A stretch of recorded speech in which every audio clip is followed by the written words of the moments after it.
And welcome to this edition of the Native News Update on this Thursday, August 25th. It's Winona LeDuc's birthday today. I'm your host for today's program, Paul DeMain, and many of the stories right here can also be found at our website at IndianCountryNews.com, and here are some of the news stories from the day from the Associated Press and other Native news sources. Free public programs are scheduled to commemorate the 148th anniversaries at the Whitestone Hill Battlefield State Historic Site near Culm, North Dakota.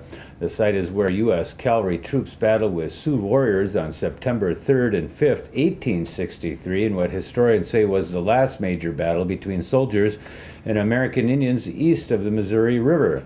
22 soldiers on the U.S. side and more than 100 Native Americans died during that battle. The site has monuments honoring both sides of that battle. Programs are planned for both days.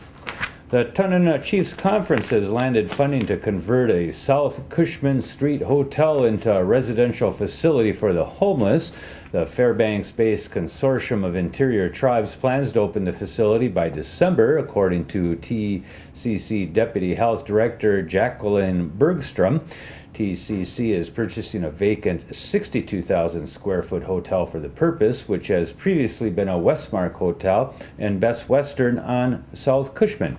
TCC is purchasing the hotel from its current owner, Fountainhead Development, with the help of a $1.8 million Alaska Housing Finance Corporation grant. Tribal delegates voted unanimously in March to pursue the plan.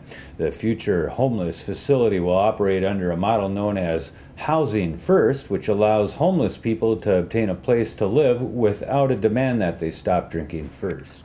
Long before the arrival of the white trappers, loggers and farmers, Odawa Indians fished the waters of northern Michigan for abundant native species such as the high-finned Arctic grayling.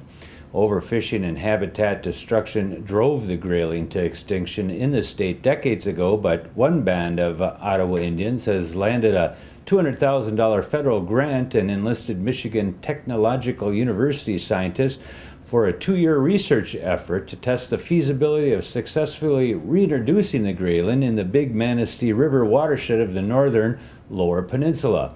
The last of the Arctic graylings in Michigan disappeared from the river's Bear Creek tributary in the 1930s, according to Marty Hultgren, a biologist for the Little River Band of Odawa Indians.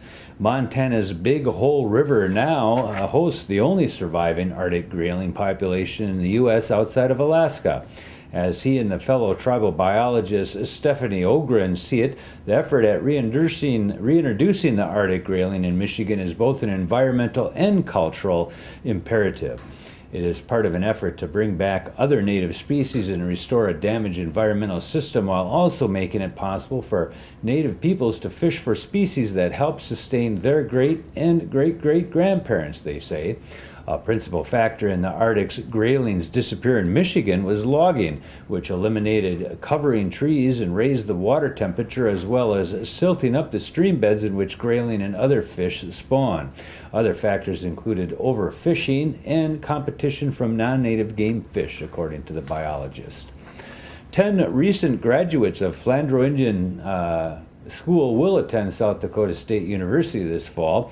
They're part of the SDSU FIS Success Academy, an early college preparatory program started in the year 2000 to help more American Indian high school students move into and onto higher education. Each of the students received a $1,500 Henrietta Roberti Native American Scholarship. Jared Weston of the Oglala Sioux also received a $1,000 City South Dakota Bankers Foundation Scholarship as well. The program involves all freshmen and sophomore students at FIS and all juniors who plan to pursue post-secondary education.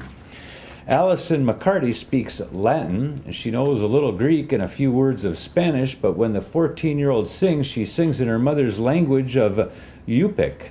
McCarty recently recorded her 7th CD of Yupik and English hymns. Of the 14 tracks, McCarty recorded 4 in Yupik. There's a rendition of Amazing Grace and a translation of the Lord's Prayer. Even though even the thank yous are in the Western Alaskan language. McCarty's CDs have been heard on radio stations in Bethel, Nome, and Fairbanks. She sang God Bless, God Be With You in Yupik at a memorial for Lou Young, Don Young's late Gwich'in Athabascan wife, at the 2009 Alaska Federation of Natives Convention. This year she recorded a CD of hymns entirely in the Yupik language. McCarty counts her growing discology as one more step along with other efforts to create the Inupiaq language educational software and help revive the dead Eyak tongue in an effort to preserve fading Alaskan Native languages. McCartney said she doesn't hear teens her age speak in the words of her mother, Minnie McCarty, grew up with. Maybe if I sing it, they'll want to learn the language as well, she said. And that is the latest roundup of news from Indian Country. On this edition of the Native News Update, we want to say thank you for showing up here and come back again soon. Miigwech.